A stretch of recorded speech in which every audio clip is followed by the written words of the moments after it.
Today's guest has built at the intersection of family business, investing, and leadership. After helping scale and exit his family business, he's worked with brands like McDonald's, Chick-fil-A, and Campbell's, while advising founders and investors on what it takes to build companies that last for a long time.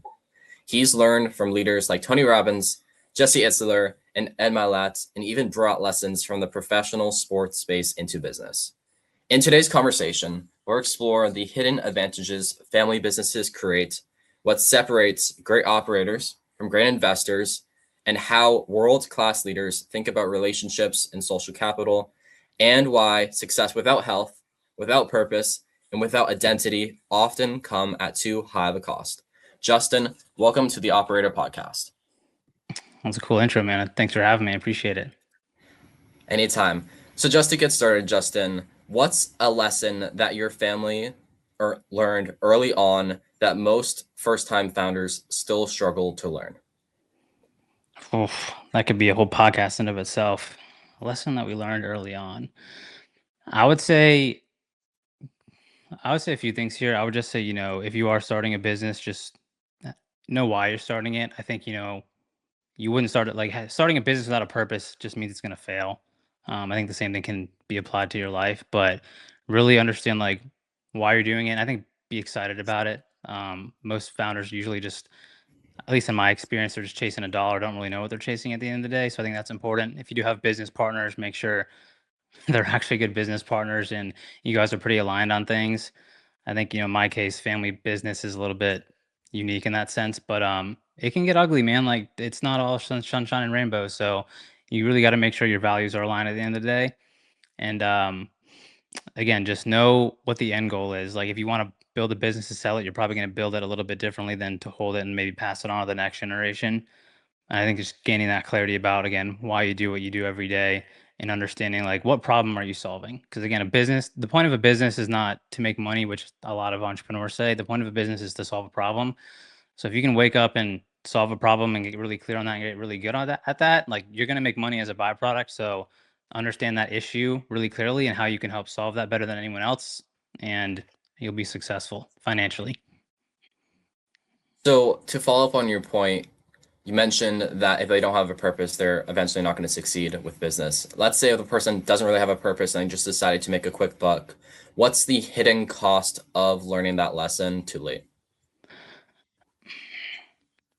Like I don't, let me back up a second, because I don't think there's anything wrong with just trying to make some money. Like if you are in a situation where you need a quick buck, like I'm not going to fault anyone for that. I just think long term, if you stay in that mindset, if you stay at that level of consciousness, in my opinion, you will fall into multiple traps. And again, you might think that, oh, this money is going to make me happy, or, a successful business will heal my insecurities. Like it's just not the case. So it gets pretty contextual, but I would say like everyone's deepest fear is that they're not enough and they're not loved. So thinking that external things will solve that for the most part doesn't usually come hand in hand.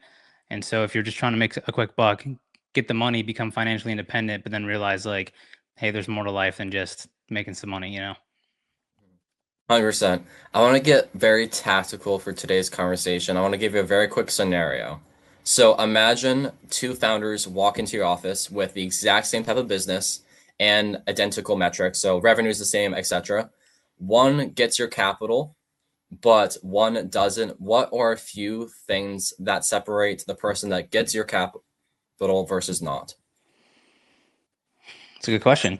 I would say the person that's getting my money, they're hungry. Like they really, really want it at the end of the day. They don't have to have it all figured out. They're willing to learn. They're willing to be coachable. I would say they would remind me of myself in a little bit of ways, like someone who doesn't have it all figured out, but really wants to grow and learn and be successful. Someone who probably has a company that knows it's a lot bigger than themselves at the end of the day, and know that it has a bigger purpose, a bigger vision, a bigger mission. And yeah, for me, again, also they got to be cool and like I got to have fun with them. So if I'm not having fun, if we can't get along, you ain't getting my cash. Yeah. That's great. One thing to add on to your point is what I call the CSM framework. It's not a customer success manager, but it's called context, skill set, and mindset. Context is like the knowledge about you, skill sets, the outcomes, deliverables that you make, and then mindset, which I truly believe is like the most important part when it comes to just business as a whole. Because I know you said like if you don't really like the person, they're not getting your money. So what would be a few questions that you would ask those two people to figure out who you're giving the money to? I mean, you see all these books behind me. I'd probably ask them what's your favorite personal development book. If they couldn't answer that question, they probably wouldn't make it on to the next round. I'd probably ask them a little bit about their upbringing. Um, Again, I think, questions obviously about the business, but if you're saying the metrics and stuff are all the same, I don't think we have to go there. Again, just trying to get a read on how they view the world. Are they growth oriented? Do they have that mindset of, hey, I know I'm gonna get knocked down, but it's not gonna stop me. Do they have a desire to learn and grow and to be coachable? Because I think that's a big one that unfortunately a lot of people are missing nowadays. I give credit to the reason I'm sitting here talking to you right now is 98% of the reason is I had amazing mentors and I listened to them and I just did what they told me. I'll give myself 2% of the credit because I did the work, but really it's really listening to people who have come before you and just not making those mistakes. Because like a lot of founders, they think they can do it alone or with their team, but it's like, yes, that is true to an extent, but you could probably save a lot of time, a lot of effort, a lot of money if you just listen to someone who's been down that path before you, which is why I'm such a big proponent of reading. I'm a big proponent of mentors, uh, of coaches, whatever you want to describe it as. And I had a few of those in my life, which has sort of accelerated my timeline, I think, compared to most of my peers. But it's been a hell of a journey. And I would say if someone has those characteristics, they're more likely to succeed, in my opinion. So, what would you say to an 18, 19, 20-year-old up and coming entrepreneur and they struggle with their mindset, specifically the balance between rarely hesitating and just executing when they're given advice? What would be a few pieces of advice that you would say to them if they're struggling with that? I would say do both, right? It's not black and white. Like you don't just got to learn, you got to not do anything, and or you just not do anything, and all you do is learn. Like you should be reading and building at the same time. Like as you are building, maybe go hire a consultant or a coach or read some books in the specific vertical.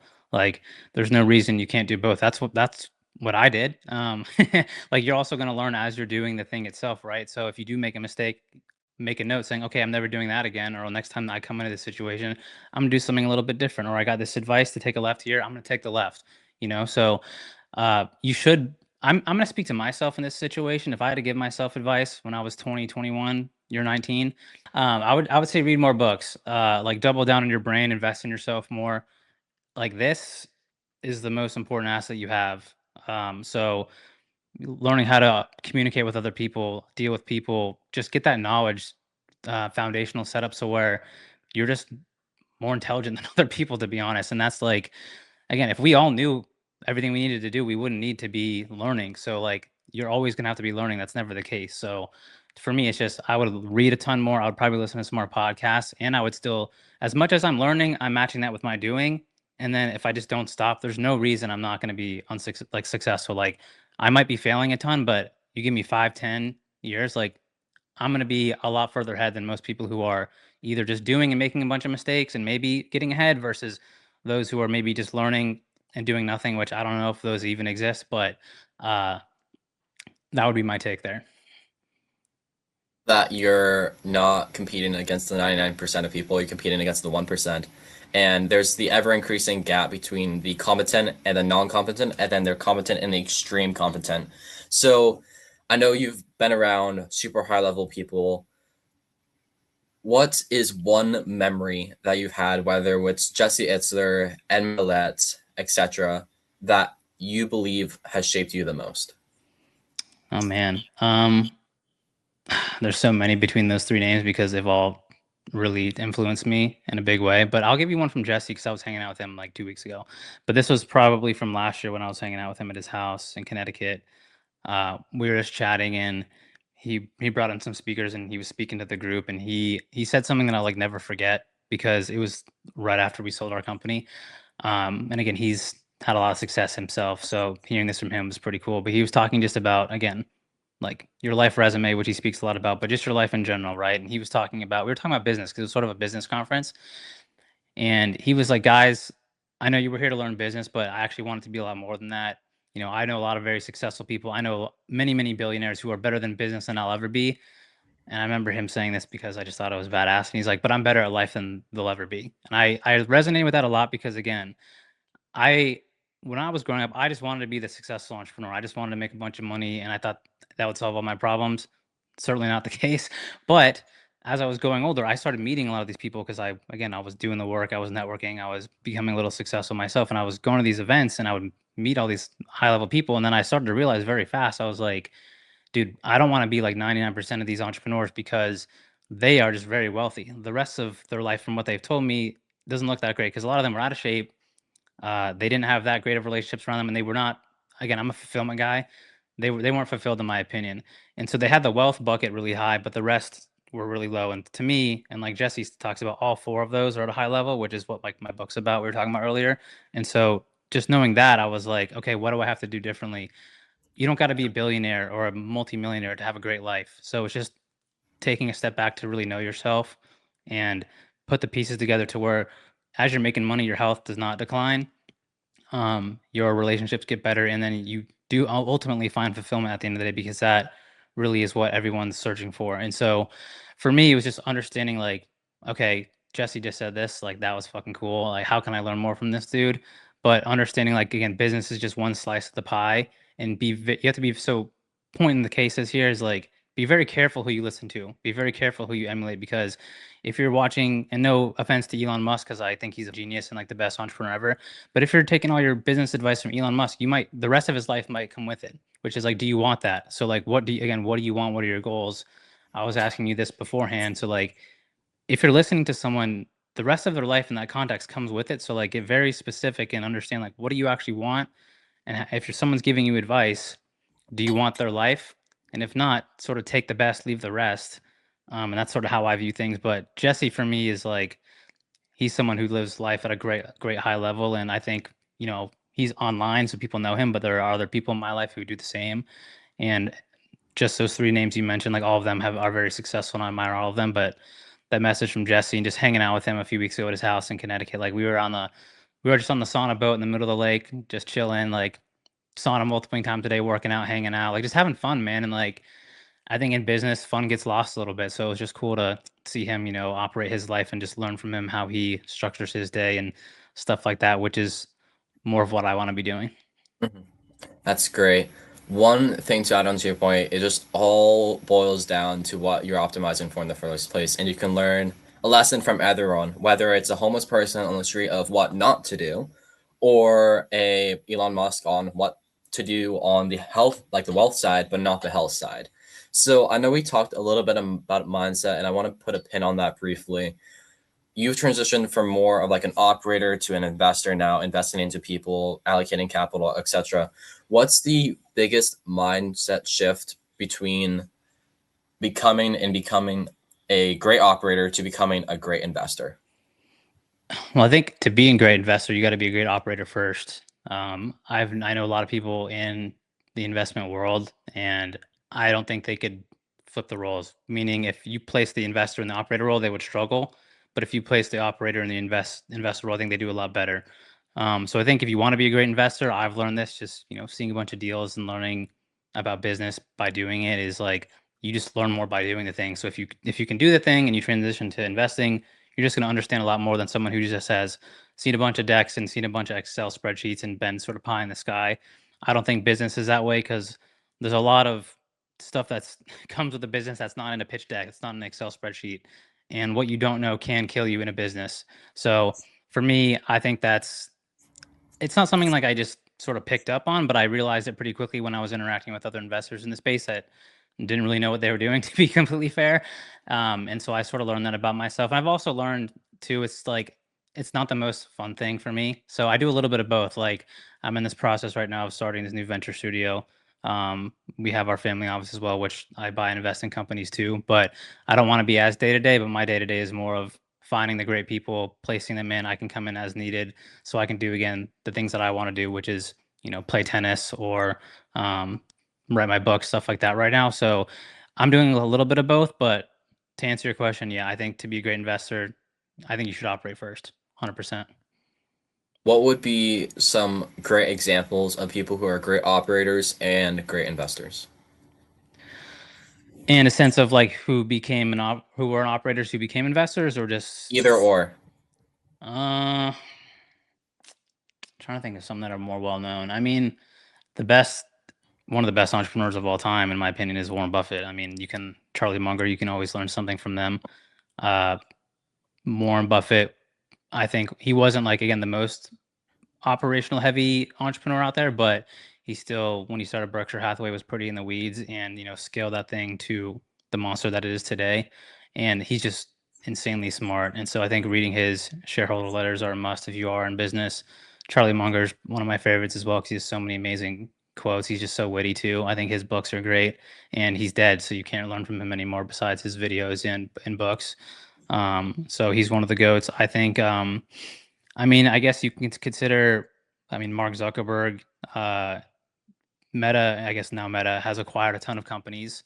If you guys think that these guys just grew just without acquisition, you're totally wrong. I think they've probably bought like 60 companies. Mark Zuckerberg is probably the best, who's like still relatively young. Obviously Bezos out there as well. There's a ton of them, man. But just because you are operating a company too doesn't mean you can't invest within even your own business or outside. So I don't know. Those are the guys that I sort of look up to in that sense. And I'm just a big believer in like go straight to the top. Like if I want to learn something, I'm not going to go again. If I want to go learn tennis, I'm not going to go to I am going to go to my local pro because that's what I got. But if I could go learn from Andre Agassi or Andy Roddick or Roger Federer or some of these guys, like I would. So that's how I sort of think about life is like if I can go to the best I can, like that's what I'm going to. And Warren Buffett, Munger, those are some of my goats. That's great.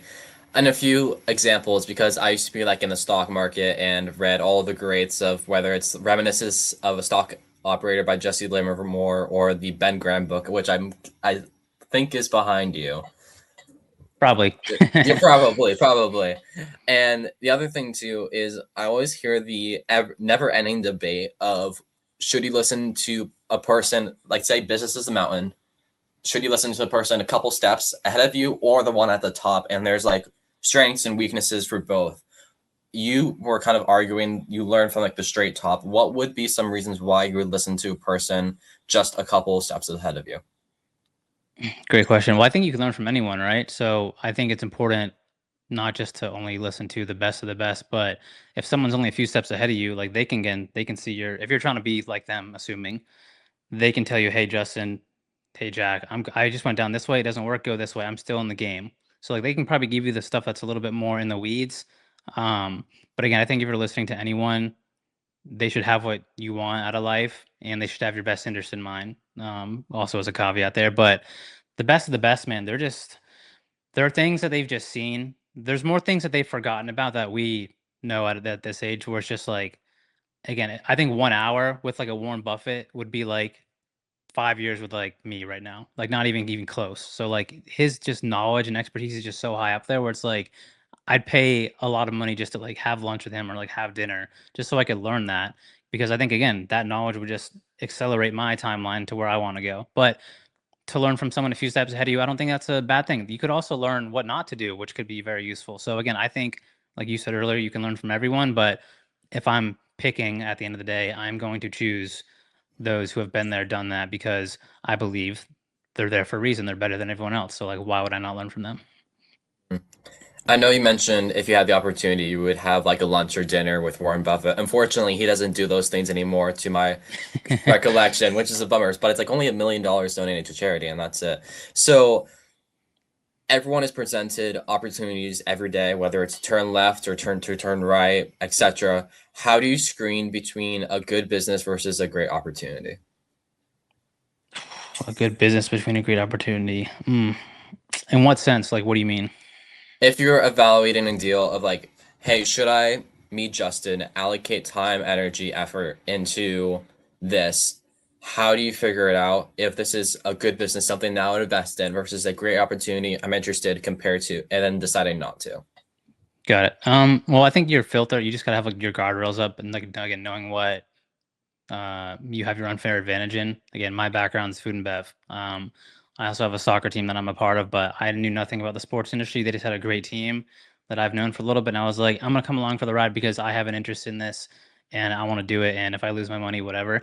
So probably not the best filter, but for a great opportunity and great business, I think you should only stick to what you know for the most part. Because again, that's just increasing the odds that you're going to win. So for me, it's like, okay, if you come to Jack, you bring me this oil and gas opportunity, this oil and gas business. So like, why would I invest in that? And also, why me? So uh, to me, it's just sticking to what I know. And if it doesn't filter in between those guidelines, I pretty much just say no to it. And again, just understanding like if you say yes to something, all of the opportunity cost that comes with that. Like, is it taking my time, more of my time, attention? It can take my money, but time and attention are more valuable to me than that at this point in my life. But again, just understanding all the variables associated with it. So it could be the best thing ever, but if it doesn't serve my life in any way, I'm probably saying no to it. One of the biggest reasons why people get opportunities is their network. What do most people misunderstand about networking?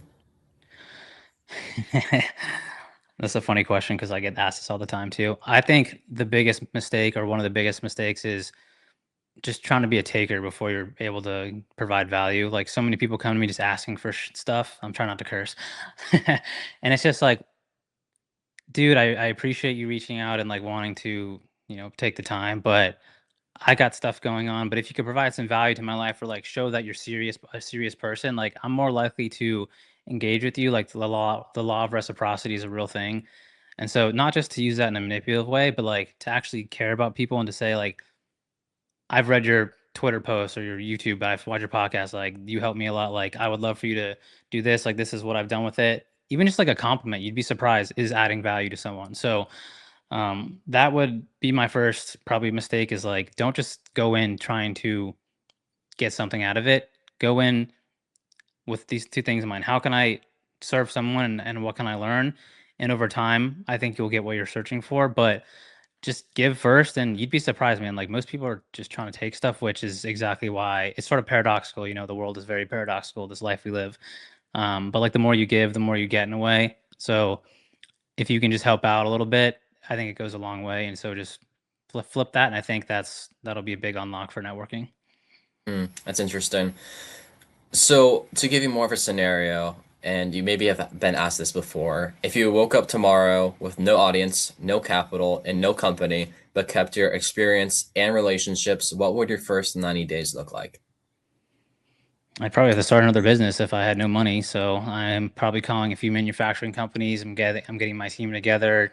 Probably going to get a lawyer involved to set up the legal structure and just go to work and say, all right, I need this, this, this, and this. I'm going to call these three people, customers, say, hey, I lost everything, but I'm doing this business thing again. I'm good at this. And hopefully one of them says yes, and I'm back in business. Hmm. Who would be some other people that you would call outside the manufacturers? Suppliers, from a raw material standpoint, packaging. Again, like I said, lawyers, accountants. I'm probably calling some of my friends who are really close to me who have also big networks. That's the thing. This is another thing when you understand networking. When you become close with someone, you're sort of like entangled in like their network in like a spider web, right? So like if I know Jack and Jack knows this guy, if I'm close with Jack and Jack's like, oh, Justin, you should meet whatever John, and John and you can do business together. That's an asset too. So I'm calling my network just to make sure, hey guys, I need some help, and that'll hopefully come in handy. I think my Rolodex is pretty damn solid at this point, so I'm calling some of my closest friends and hitting them up and saying, I need a little bit of a favor right now. I'll pay you back in some sort of way in the future. But that's what I'm doing. I mean, I think, you hear that saying, your network is your net worth. I think that's very true to an extent, because it's what you know and it's who you know. It's both. It's not just one or the other. But the biggest luck event in your life is going to be who you meet.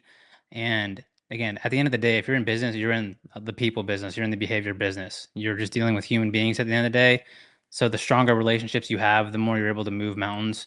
And again, if you can provide value to people, if you can actually care for people over time, you will just build this Rolodex. And you might be, again, we're young, we might be 40, 50, 60 years old. And when we get this one call for this business deal, we invest some money into it, and boom, in another 5 years, we just 10x our investment, right? And so I was actually listening to this podcast where Magic Johnson was talking about the same thing. He was like, when I was in the league, I was just Rolodexing and networking with all of these people, and we didn't do any deals for like 10 years. But then 10 years down the line, I'm getting all these calls, man, because I got some money and I'm in the NBA.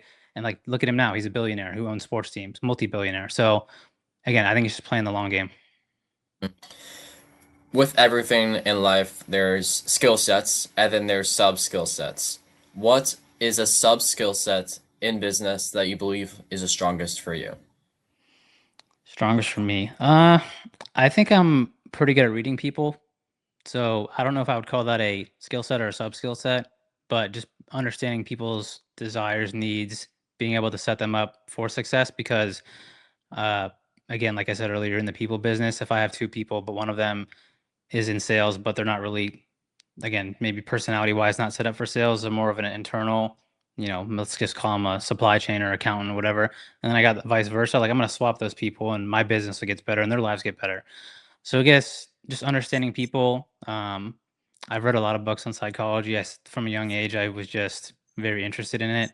My grandfather was very interested in it. I think I got that from him, and I think it served me well in business. But I'd probably have to say reading people. Hmm. Interesting. And making this more tactical, what would be a few psychology books that you would recommend to the people listening? There's a good book. It's literally called "Read People Like a Book." I think is a good one. Um, there's a good evolutionary psychology book, which I think is called Evolutionary Psychology. I think all the Tony Robbins stuff is amazing for this as well. Tony Robbins was like his Awaken the Giant Within is a very fantastic book. I think all of his books are pretty damn good when it comes to that. And then there's I don't know if I have it behind me. Uh, Psycho-Cybernetics? the what one? Psycho-Cybernetics. Have you read that one? I've skimmed it for sure. I think that one's pretty solid. But there's definitely a few more out there off the top of my head. But a lot of mine came through like real world experience of just like myself out of it, or just like I was in a situation where it had to help me. So a lot of mine did come from just being around people and having to figure it out too. But I think the books can help you a little bit. There's one more I'm forgetting. I think it's a I don't know if it's a Lencioni collab or something, but it was more of a business one, but it was pretty good. But I'm forgetting it might be on my book list on my website, but I'm forgetting it off the top of my head. That's fine. One quick personal story for me, and I think this is going to be definitely relevant for the people who are watching this, is when I started like learning a lot about psychology, I naturally started psychoanalyzing, overthinking, focusing on becoming the strategy king, not the outcome execution king. So, did you have that similar experience, or have you been more of like, I learned this, let's go, automatically take action? No, dude, that was probably one of my biggest weaknesses growing up was just like a chronic overthinker, a worrier. So I actually dealt with that a lot. Not just like consciously but like subconsciously I would just probably that's probably why I'm so good at this too, because I've spent so much on my own damn head and I just didn't like it, where I was like, okay, I gotta fix this thing. Um, which I think is a pattern I've seen in other people as well who are pretty good at reading people. Because to be able to read people, you got to be able to read yourself. And I spent probably too much time reading myself. And again, I don't think it's a really good thing to know yourself, but sometimes you can overdo it. So yes, I did struggle with that. I'm a lot better at managing it now, but I would not just see something and go for it most of the time. I'm a little analytical. That's my probably genetics and personality speaking out there, but no, definitely definitely have dealt with that for sure. Yeah, same here. I used to be very, very focused on that and used to be in sales too. So it's kind of even made it even worse because you could be so good in a relationship. So this called martial art called Salat, if you're familiar. It's like this Indonesian martial art. If you slap someone this way, you know they're gonna turn this way. So I Hmm. was always like constantly like chessboard, always a couple like moves ahead. Like if I'm gonna speak to you right now and I know you're gonna laugh or smile just by me saying this, that's could be an example of that. Then to kind of wrap up today's conversation, Justin, what does an extraordinary life look to you more often? So it's what I'm writing about in my book. Like I was talking about earlier, it's being healthy. I think in the modern world today, it's not that difficult to be healthy, but you'd be very surprised when you look across America. So unfortunately, most people aren't healthy. So number one, it's health. It's being financially independent and something that you're actually excited about and fits your personality. I think a lot of people growing up are not taught how to pick the right career. I think a lot of people end up in jobs they do not like. That is something that I've seen. Luckily, I knew from a very young age that I wanted to be in business, and I've never really had this issue. But I think a lot of people do struggle with this for the most part. Because again, you can have all the money in the world, but if you're miserable, you're still miserable, and I wouldn't want to be you. Number three is having a lot of good people around you. Pretty straightforward. And number four is happiness, fulfillment. Knowing that when your head hits the pillow at night, like you feel good about yourself when you're by yourself. You know that you're sort of living what you're made for, and you just know, like, say you're 80 years old, you look back and you can say, "I lived a pretty damn good life." And having all of those at a very high level, and again, they fluctuate just because life is life, and that's just the way things go. But knowing that's the only real goal, all four of those at a high level, and yeah, that's a rare individual in my opinion. I think that's what makes someone extraordinary. I don't think I have it all figured out. I think I do a pretty damn good job, but I know I could still get a little bit better, and that to me is an extraordinary life. Mm. To put a pin on you writing your book, I was speaking to a person named Jay Samit. You may be familiar with him. He's a best-selling author of the book called Disrupt You. And I Hmm. asked him this question, and he loved it. So, since you've been writing your book for a while now, what has changed since you initially started it compared to how you're writing it now in your reasoning behind the decisions and the words that you're putting on paper? Hmm. What's changed is, again, I think what actually sparked the book was I was never planning on writing this right now. I actually was talking with Ed Milet about this, and he was like, "Dude, you could get hit by a bus tomorrow. You should write your book." And I was like, "Okay, I guess I'm writing a book." So it sort of was like he sort of like bullied me into it a little bit in a way, but I was really excited about it, It worked? and, and it worked. So, but what changed is just like a little tweaks here and there. I think the philosophy still holds true again because I really tried to argue against what I was writing for. Like when I went into it, I was like, how can I make sure this doesn't like make any sense and I can argue against it just knowing like it'll hold true. And I tried to argue against it a lot and it's still holding very true. And so going into that and just finding more ways to support it. I think again, just making things more concise. Like I was telling you, I had 100,000 plus words. I'm at like 86 right now. I need to get down to like 60, 65. So I'm just trimming the fat a little bit, finding some better quotes, some more sources, just making it simple to read because again, I this book is it's the things I just talked about, which is like all of personal development in life sort of combined into a book. And I'm like, I want to make it for the reason I wrote it is just to make it like for something I could hand my younger self.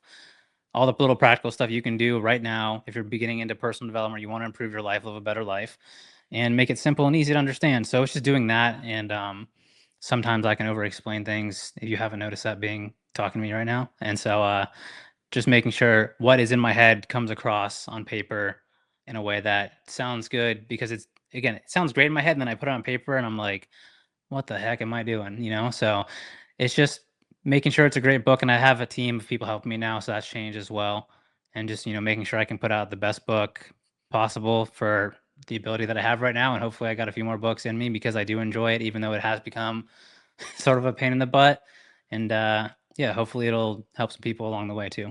That's great. This has been the Operator Podcast with your guest, Justin Block. Appreciate your time, man. Yeah, thanks for having me.